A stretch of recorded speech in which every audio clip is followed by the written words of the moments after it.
Hello, you wonderful people, and welcome to another episode of Super-Fanta-Fi. This being a show where I talk about TV shows of the supernatural, fantasy, and/or science fiction genre. For today's episode, I'm going to talk about the latest episode of Once Upon a Time, as well as the latest episode of Time After Time. Like always, if I'm talking about something that you want to listen to, you can always look in the description down below. I include the time when I start talking about each of the respective shows I'm talking about. For example, if you want to hear what I have to say about this week's episode of Once Upon a Time, you can skip to what I have to say about this week's episode of Time After Time. But first, let's talk about Once Upon a Time. So in this episode, we continue with basically Belle and Rumpel wanting to stop Gideon before he does anything bad. In this episode, we have Rumpel tracking down Gideon and actually stopping him because Gideon's trying to piece back together the sword, which we end up finding out a little more history about this sword. The sword was actually used by Beowulf in the past during the first Ogre War. Basically, he, as well as other people in the past, have always believed this sword to be like, oh, it's a kind of a sword. It's like, oh, once its wielder, it's used it will automatically make them into a hero or something like that, even though that seems not to be the case. It's just like a regular sword that kind of everyone's got this falsehood about, and it seems that Gideon has it as well, because Gideon believes the moment he uses this sword to kill Emma, he'll be able to become the hero he needs to be. Which Rumpel is like, no, son, don't do that, don't believe that. Because for Rumpel, it's like the moment you go down this path, there is no going back. And he is the best example of that. Because Rumpel, basically, once he went down that dark path of using dark magic, it festered in his heart and consumed it to the point that he never wanted to let it go, even for Bellfire or anything like that. And he's trying to tell that to Gideon, but Gideon's so warped in his mind. Because for him, it's mainly driven by his trauma when it comes to the Black Fairy. Because basically, one thing that kept him going was reading his mom's book, Her Handsome Hero. And basically, him wanting to be the hero, and the Black Fairy finding out, it's like, oh, you're going to be the hero, huh? Basically, left his cell, unlocked, and basically beat another kid that she had locked up in cell, beat him repeatedly, because it was kind of a test basically it was meant to show Gideon how weak and pathetic he is. It's like, oh, you're a coward, just like your father is. That was also something too I was curious about, since I'm thinking about it.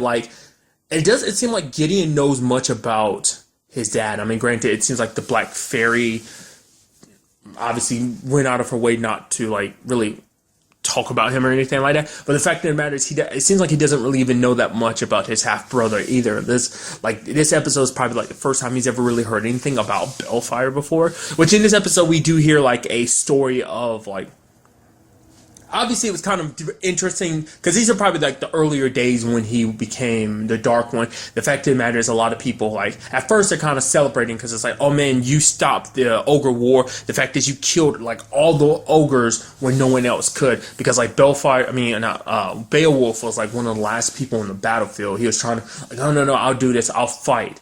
But everyone's kind of cheering. It's like, oh my god, look at Rumpelstiltskin, he did it. But they're but Beowulf is kind of are you an idiot? He used dark magic. There'll be consequences for that. So it's a situation where you have Bellfire being like, oh, Dad, you don't have to use that, But you get the feeling of seeing Rumpel being no, I have to. He gets that itch, he feels like he has to use his magic, but he actually doesn't, because obviously they hear rumors about Grendel.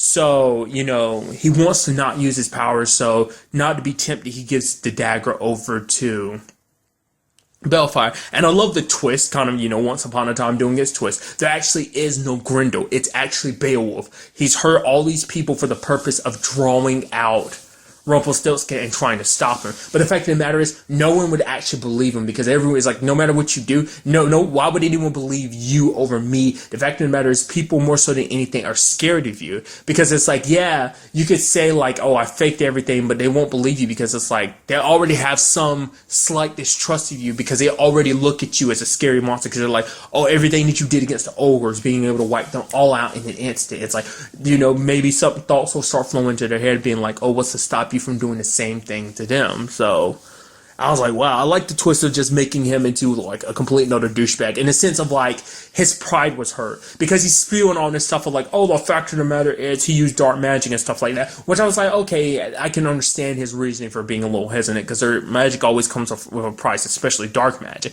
But it seems like really this is all his ego and his pride was hurt, and so he wanted to basically expose Rumple as being a monster by making it be like, oh, Rumple's the one that's killing all these people. The Grendel, making it be like, oh, he uses dark magic to summon the Grendel, at the very least, like, he is the Grendel itself killing all these people. Which, I mean, and the sad thing is, the fact is that you see him legitimately trying. There are moments he actually gave up, like, using his magic. He's like, nope, I'm not going to break my promise. Initially, he didn't want to help with the Grendel situation because I was like, nope, I made a promise to my son I wasn't going to use magic. But, you know, Balefire like, no, you don't have to worry about it. You can do this without doing magic. And it's actually, and what I appreciate is the twist where it's actually, Balefire actually ordered him to kill Beowulf. But to spare his son that pain, you know, Gideon, he wiped Bellfire's memory away. And then when, you know, because Bellfire started having the same mentality to him, it's like, oh no, you were right, Dad. The fact of the matter is, this power, we need it to protect ourselves. Like, he started becoming like the same, making those same excuses, having that same mentality as Rumple. But to kind of spare his son having to do it. Because I was wondering, I was like, I was wondering how they would want to get around that. It's like, the fact is that never came up once with Neil/Bellfire, like that story. So I was like, how are you going to get around? Oh, that's why he was trying. That's where he got the idea of trying to take the memory away, is because he did the same thing with Bellfire. Granted, it worked out a lot better with Bellfire, doesn't? Because obviously it didn't work with Gideon because it's like he's been so well trained. And but what was even most heartbreaking about it is the fact is that Bellfire's like, oh my god, how could you? Oh, everyone in the village was right. You are a monster. You're so obsessed with magic. And it's like the only reason. And he's like. At the end, he's like, I didn't have any choice. I had to do it. You know, it was kind of like the only choice I had. It's like, it legitimately was. And it's so sad that he won't remember the fact is that he did, like, he pushed so hard because he was telling Bellfire, he's like, don't do this. But Bellfire ordered him to do it, which obviously the parallels being between that is like, he's telling Gideon, do not do this. At the moment he blackens his soul, like, there will be no going back from there. That basically, you know, you be trying your best to try and make excuses, trying to be that person you want to be. But the fact of the matter is, it's not easy coming back from it because he spent his entire life so far trying to make up for his past as a Dark One. You know, but it's always led to him is still being here. Even after all this time, even after fighting Bell and everything, it still hasn't changed the fact that it's like kind of almost that nurture versus nature, that the fact is that now that that's become a part of his nature, it's not that easy to break. Especially because Gideon thinking like he has to do this because for him it's like the moment he becomes the savior, everything that's ever happened to him will be slightly okay. I mean, in a way, what he wants to do more so than anything, he's like, oh, I want to save these people, but it's like, no, what you want is revenge against your grandma for everything she put you through. Which is like, man, like, why is the Black Fairy such a douche? Like, what is her problem? Why is she so mean? I mean, I guess like you could argue like Rumple is very lucky he didn't have. I'm sure we're going to get her backstory a lot in this episode. It's like Rumple's parents are horrible. I mean, they weren't always that way. It's just circumstances led to them being that way. It's like first you have his dad being Peter Pan, now you have his mom being this Black Fairy. But it's like, why is she so? I guess the same reason why Rumple is the Dark One, like why he's not been able to shake it. I guess like you start off with the best of intention, wanting to use even dark magic for good purposes, eventually will lead you down a dark path. It's like, you know, he wanted the power so he could protect his son, but you know, and he did, but all that ended up doing, having that power, all it did was drive his son further away from him and made his son I would go as far as saying hate him, even fear it, not even directly fear him, you know. So, but for Gideon to repair the sword, he needs the blood/magic of the person who made it, and for his case, it has to be blue. Now, Rumple is trying to tell him not to do this because this will be the first step into, you know, hurting someone innocent. But for Gideon, it's like, no, this is the only option that I have. But before he can do it, Rumple steps up because Rumple is forbidden because Gideon used the dagger. It's like Rumple can't actually fully interfere. So he's like, no, I'm not going to interfere. I'm going to help you. And he ends up stealing Blue's magic because he's like, the fact that kind of doing the same thing as he did with Balefire. It's like, I already let one of my son's souls get corrupted. I'm not going to let the same thing happen again. So it's like, if the corruption is going to happen, it's going to happen to my soul. It's already too late for me, but at the very least, this way I can make it so that you're not doing anything bad. That at least there's at least a chance for you to come back from this. Which you even have like Belle being like shocked that he did it. It's like understanding why he did it. It's like the fact of the matter is there's still hope for you, Rumple. After everything you've done, like you did a very non-selfish thing. You did it for the sake of trying to save our son. But that also balances itself out too, because it's like, how low can you justify doing the bad things you do, even if you say, no worry, it's all for the sake of protecting. It's like that won't be a good justification for long, because eventually you're gonna have to decide, like, what lines are you willing not to cross for the sake of your son. I mean, that's a hard situation. I mean, like, it's like this is your child, especially when like this is their child that was taken from them too, raised, for so many years. I mean, in a sense, so many years without them. It's like they want to save him, just don't know 100% how to reach him. So Blue is in a kind of sleep state because all her magic was taken from her, and now it's inside of the sword. So now we have Gideon being more powerful than he was before, so it won't be as easy for Emma to take him down. So I guess this is kind of like, that's why I was wondering before, because to me it's like, maybe it's just the fact is that time is working a little differently, because I could have sworn in the original memory, obviously, that Snow White was there, but now what if the memories, like, Emma thought she did change her fate, but what it's like, no, that was the beginning fight, and that the real fight, the one where she supposedly dies, is actually further in the future. So like I say, it's a sad situation, because it's like especially when we found out his motives before, it's like he just wants to be the hero. It's what this is all about. He wants to change his fate. He doesn't want to be evil like the Black Fairy has kind of molded him into be. It's like, what does she hope from all this? Like I said, I get the feeling like he's being manipulated without him realizing. I've kind of thrown that out there before. I think the Black Fairy wants him to kill Emma, because if Emma's out of the way, it's one less thing that she has to worry about. And she's like, oh yeah, go ahead and get the Savior's power, and then you become my evil corrupt. You'll be a quote unquote kind of savior, but rather than a savior, he'll be a destroyer, and he'll be kind of her weapon that she can use to conquer any land. So I'm pretty sure, like I said, we've gotten with like Peter Pan. I'm sure we'll get the background into how she became the Black Fairy and why she's doing what she's doing. But on the other side of this episode, we have the whole situation with Hook. As we know, last episode, Hook found out about the fact is that he killed Emma's grandfather, David's father. And now he doesn't know what to do with that. Like, the fact is, as we saw, he hasn't proposed to Emma like he wanted to, because he's felt so much guilt about it, because he's like, I don't deserve to propose to her. It's like, but the fact is, he wants to tell her, but he's just like, the moment I tell her, she's going to hate me. But Archie's like, but the fact of the matter is, you want to tell her. It's not like you need to tell her, but you want to tell her. Kind of is proof enough of how much of a good guy that you are. Like, that your consciousness is affecting you, that it's telling you, like, you should tell Emma this. And that's a good thing. That just shows you how much that you are on the right path. But by the time Hook actually gains the nerve to actually do it, Emma ended up finding his ring, and then she's like, oh, okay. And before he could get it out, he does propose to her, which she does say yes. But for him, there's still a heaviness to it, because he feels guilty, because she's like, oh, there will be no more secrets between us going forward. And he's got this heavy secret. And that's the thing, like, secrets don't stay buried for long, and eventually it is going to come out at the wrong time.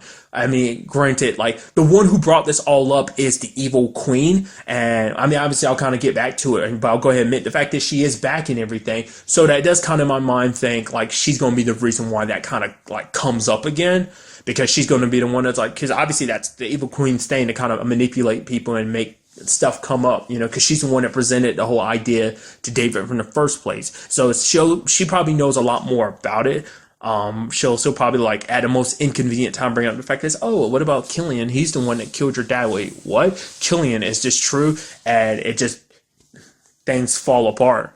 I mean, maybe that's actually what happens. That's why that future is the way it is, because Emma's, like, confidence is shaken, because one of the people that she trusts in and believes in has been lying to her about something so important like that. And it's like, yeah, it was in his past and everything, but the fact of the matter is he lied. but it still won't change the fact is that's still her grandfather he killed. So it's not the easiest thing. I mean, as we know, situations like that not easy to get over. Once again, let's not forget why Regina became the evil queen in the first place, because her true love died because Snow was a little girl that accidentally told a secret, and that led to the evil queen becoming a thing. So, kind of tying that in with the other bits of the episode, we have Robin. I thought it was kind of interesting because I brought this up before. I was like, oh, what if Robin ended up going to Zelena and they kind of hit off a little bit, it seemed like that might be the case, but it's not necessarily what happened. We ended up seeing Zelena and Robin decide to work together. It's like, oh, basically what Robin wants to do is leave Storybrooke. It's like, oh, try to find a way to lower the protection spell so that they can leave. Because they're both tired of Regina's way of trying to reform them. So I was like, oh, let's go out there, kind of live our own lives. He's like, I came here for a second chance. And Zelena's kind of like, oh, tag along for the ride too. So I was like, oh, are you two going to hit it off? Because I feel like, for story purposes, that would hurt Regina even more. But it turns out that's not necessarily the case. It's not even like an emotional thing like that. But, and it's kind of understandable why Robin did. I brought that up before. It's like, oh, obviously, eventually he'd have a conflict with the fact that you're always comparing him to Robin. And that's his problem, because it's like, I can't you brought me here, and it's like, how am I supposed to live up to the expectations of a guy that sacrificed himself for you? I'll never live up to those expectations. You want me to be this person that I'm not. The fact is, it kind of sank in her head this episode. She's like, right, he's not Robin. You're not Robin. And it's not fair of me to have done that. Like, you wanted a new, fresh start, but I kind of, it's like, she even compares it. She's like, the way I handled this is very much like the evil queen, because being very selfish. And the fact is, matter is, like, seeing Robin in the alternate world was a test. It was supposed to be like, okay, see if she was ready to move on, which she's not. And so she failed in a sense. She's like, the fact of the matter is, doing what she did was like an evil queen move to take what she wanted. And, she wanted Robin back so much that she took this other person to kind of fill his role. But it's like, once again, like, this is a different Robin from her Robin, and he's gone, and that doesn't being with him doesn't, bringing this other Robin into the picture doesn't change that. So she is willing to help him. She's like, yes, I know, like, you want to leave town and everything. It's like, I'll help you with the best of my ability. He's like, really? She's like, yeah, because the fact of the matter is, you deserve to be happy. I should have the right, you deserve the right to be able to go out there and try and find your own happiness, even if it means having you leave this town. Just because, like, I get, in a sense, it's almost also her kind of letting go of Robin. But that all kind of changes when we see, obviously her and Zelena kind of bury the hatch a little bit. I love the fact is that Zelena was like, yeah, no, I'm sorry. And then, like, you have Regina Bell, like, no, it's 100% my fault. And then Zelena was like, oh, really? We're going that? Oh, okay, sure. Yeah, I'm 100% okay with you taking the blame.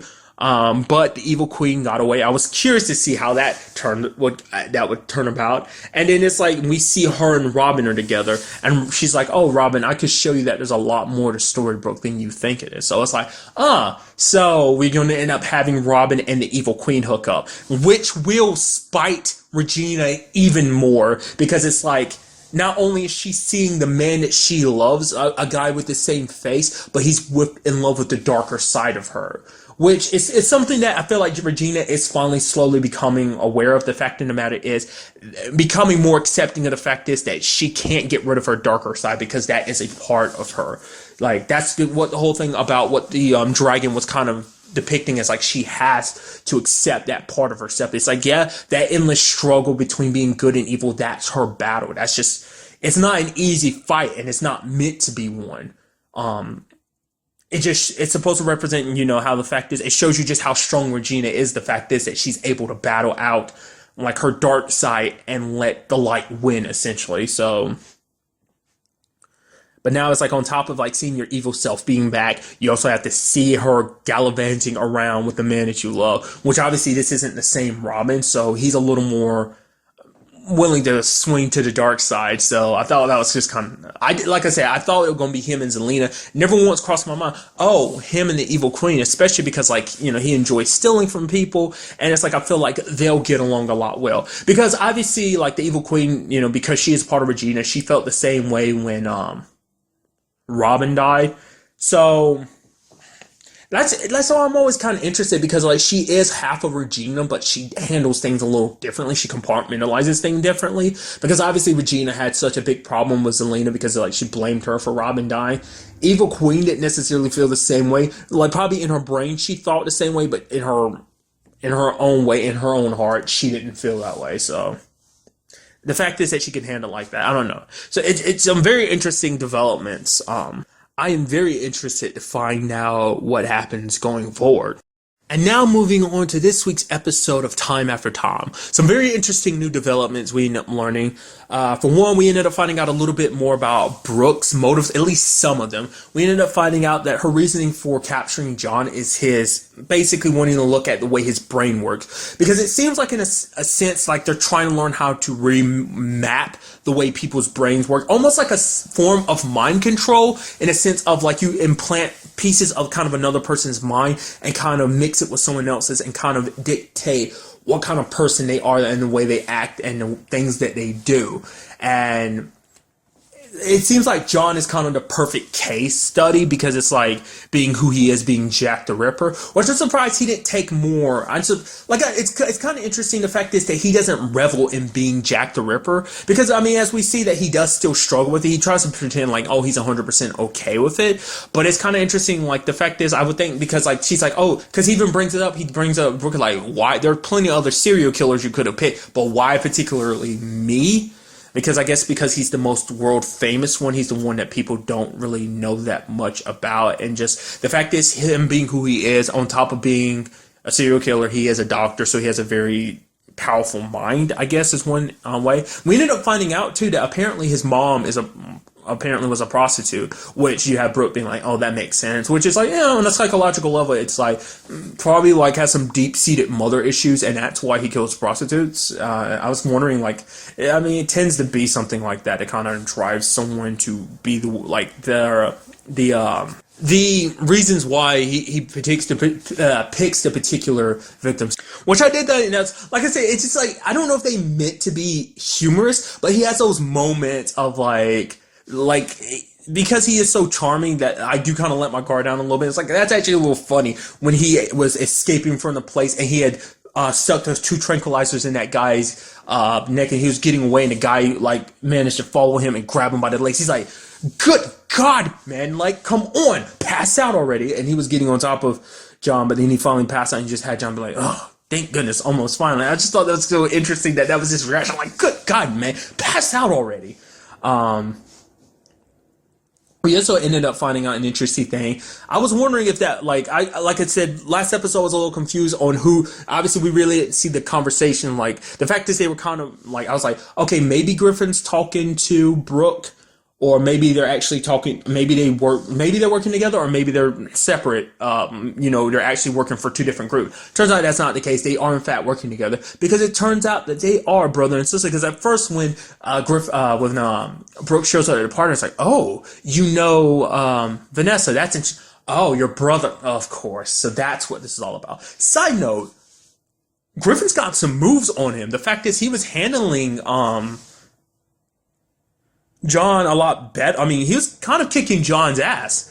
If it wasn't for the fact is that John kind of lucked out in certain parts, but it's like, I'm sure like if Griffin wasn't as well trained as he was, like things could have gotten a lot worse. It does make you wonder where he trained. The fact is to be able to defend himself like that. So, I mean, it doesn't seem like Brooke has the exact same training, because I feel like if she did, she would have been able to kind of restrain like John on her own. But the fact is that I mean, so I guess it's a sense of just like he's supposed to be the brawn in the situation, whereas Brooke kind of represents more of the brains of the operation. I am curious to see like how much of this is just them, or do they work for someone else? It seems like it might just be them, because I was thinking like, oh, this is some full-blown organization. It's like, no, it might just be them. So now we are divided back. I was like 2 or 3 groups. So it's like now we've kind of pulled it back in. It is simply 2 groups. Obviously, Chad and his situation and theirs. But we ended up diving a little deeper into it, because we ended up having, we had George and Jane going to 1980, and not just anywhere in 1980, specifically in Vanessa's childhood home. They ended up actually bumping into like a 3-year-old her. they're trying to figure out why Chad had this particular date written down. Well, it turns out at that party, besides being there, is obviously Vanessa's mom and dad, but there's also Chad's dad, Robert. They were able to recognize him because of the suitcase, because it's the same one that was in Chad's room. And it turns out that basically Vanessa's dad murdered Chad's dad, because it seems like basically Chad ended up getting his hands on, ended up stealing some kind of, what was it? Some kind of drug or something, because it was called Project Utopia. It was some kind of drug, because David and his business were already failing. So this drug, bringing it onto the market and stuff like that, would basically boost him up. So it seems like this particular drug that was stolen, the idea and everything behind it is what gave the Enders family the money that they have now, that lets Vanessa runs such a huge business as she does now, and it seems that Chad's family had something to do with it. So, I mean, at the very least, it seems like that might be his main reason for wanting to go back in time to fix everything, because their lives were turned upside down for that. And it seems like that might also be what Vanessa and Griffin are trying to do too, because it seems like the person who's Chad's dad, Robert, originally stole this project from was their dad, because Griffin and Brooke's dad invented it. Then Chad's dad stole it and gave it to David, Vanessa's dad, who then killed Chad's dad and even covered it up. I mean, they ended up finding out, the fact is that, Vanessa was like 3 years old at the time, so obviously she wouldn't know about it, and her family ended up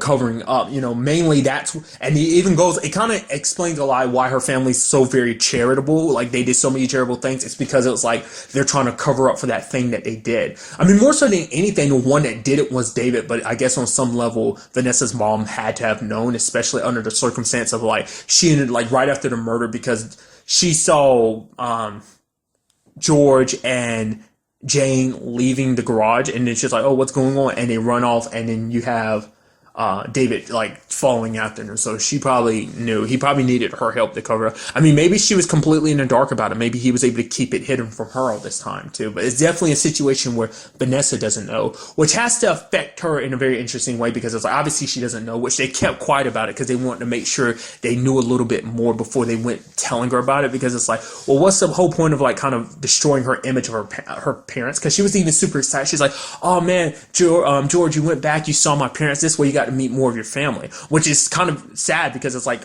her fortune is kind of built upon a murder. On top of that, you also have George realizing, probably like, it's probably not the best thing being able to see your descendants as like seeing your descendants in a certain way like that. So I know, I find it funny that the fact is that constantly throughout the episode, you have people like just kind of hitting on George relentlessly. You had that lady who basically, I guess she was renting out Chad's apartment or whatever, was like, oh my god, I love your accent. The fact is, she's like, oh, my dad was British, he came here after World War II, and you had George being like, there was a second World War?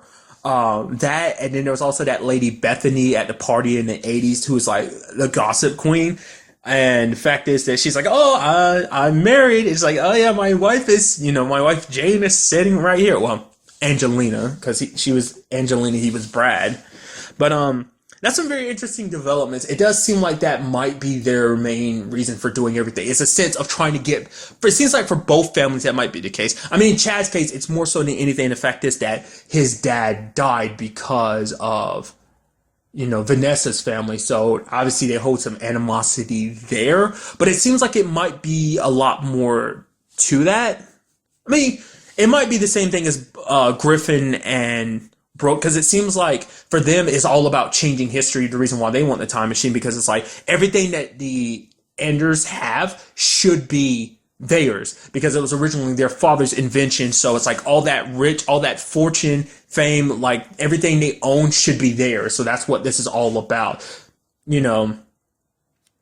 So hopefully they're probably trying to get the time machine so they can go back, change some things, and make it so that their father's work was never stolen. Because who knows how that trickled down throughout their lives. The fact is their dad probably gave up hope, and the fact of the matter is he maybe lashed out towards his family and kind of, it's like, not being able to handle it. The fact is that he lashed out at them. So, Maybe they want to, not only fix their own lives, make their lives a little bit better, but maybe make life better for their mom and dad. Or maybe it's just a sense of like their mom and dad struggled and it's like, oh, they were good parents, but they still struggled because of what the Enders did and stealing, so.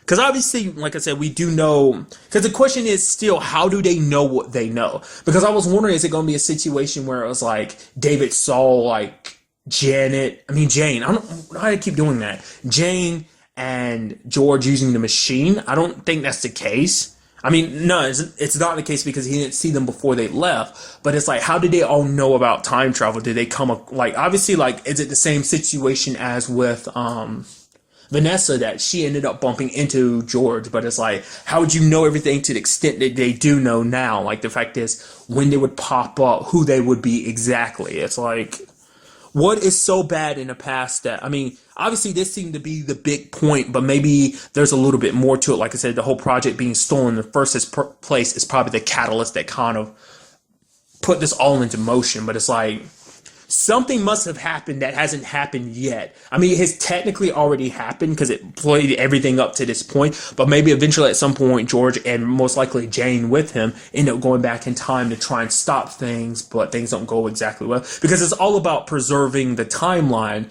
But then at the same time, it's like, well, the question is, how do you know what's preserving the timeline and what's not? Because of the fact of the matter is, certain things playing out certain way could be like the way things are now could be the fact is that you've already altered the timeline at some point, and now you have to go to that point in time to do the altering to make the time. That once I can't, like, the way I best describe it is like, because I can never feel like I put it properly good words, but it's just the whole cycle of like, oh, this one event changed and this event led to that and that led to this, which led to that original. Just the endless circle cycle. So I'm like, it's hard to say what was meant to be, like what's preserving a timeline and which one's actually setting it straight. Because who's to say like things playing out the way they are now in the present isn't just the timeline has already changed drastically. So, like I said, time travel is just the crazy concept when you just kind of have to break it down like that. So I'm very interested to see how that all plays out, especially because we have John using the machine, and it seems that he went to 1918 specifically. That's the same year, because he ended up finding out from Brooke they actually had a son, which he never knew about. His son ended up dying in like 1918, so that was him going back in time. Maybe it's a situation where he fakes his son's death, and then maybe it's a situation where like, oh, his son is already like here in the present day, because on some, at some other point in time, he had already gone back in time, got his son, and brought him back to the present. Which is like, how would he go about doing that, though? Because the fact is that the time machine is back in the present because, last episode you had George setting it up so that he could immediately bring the machine back. But by the time he brought the machine back, John had already gotten out. So for him, it's all about getting his son. So maybe it's a situation where they follow after him in 1918 to try and bring him back. So... Also, side note, kind of one of the final things I want to bring up is like, we have Jane and George continuing to be so cute. And the fact is, it's just feeling like, how do you get me to calm down with just one single kiss? It's like the actress who, like, I can't remember if I brought it last episode. The actress who plays Jade Genesis, like, I like her smile just because you kind of feel what, like, George feels. It's just like when she smiles, it kind of puts you in a good mood. It's like, it makes you happy, and it's like, it's kind of interesting. I like the fact that, well, side note, I almost completely forgot about it. I love the opening where it's like George is trying to look up information, and then like he presses an ad, and then it pops up all these other like porn ads and stuff like that. But the fact is that him and Jane were kissing, and they were about to kiss again when Vanessa kind of pops in. So it's like, you're still keeping that a secret from Vanessa. Because I'm very curious to see what she says about all that. Would she be like, no, you can't be with her. The fact is, you have to go back at time and eventually meet someone who is my distant ancestor, like my great-great-great-great-grandmother, to eventually, later on down the road, have me. Which I'm still in the ballpark of thinking, like, no, that's Jane. Don't know how this is all going to work out, but I do believe it's Jane. Jane is actually... Which in itself wouldn't explain why they're not.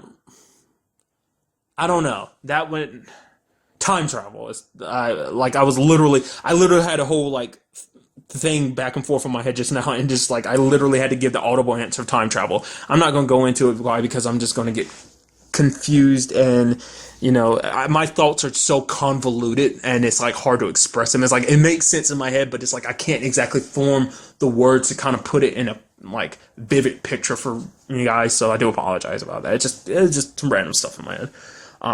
So I'm still in a ballpark of thinking it's Jane, but once again, still could be completely wrong. But that's where just kind of want to share with. That's where my mind is right now. So.